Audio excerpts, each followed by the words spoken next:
في قطع ليه محسنة شكل ملح خال نفسها من العجانة نخلطها أسرع شوي. خلي التخمين كاكاو بيكنج باودر. طبعا أنا أستخدم 3 طرق حتى أحصل على قالب ممتاز، ارتفاع ممتاز، الهشاشة والطعم والقوام جدا حلو. لا تنسوني بالله اشتراك وتفعيل الجرس حتى يأتيكم كل جديد.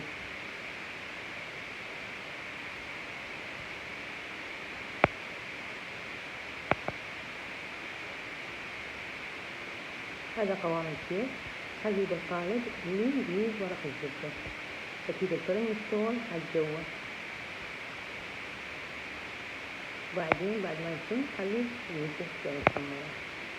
8 هذا قالب الكيك ندهنه بكريم، جلاس كريم، جلاس مي ثلج، نخلطه زين. وهذا الشكل النهائي بعد التزيين.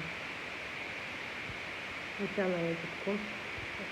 طبعا الارتفاع جدا رائع، ارتفاع القطع تكثير رائع. لا تنسون باللايك.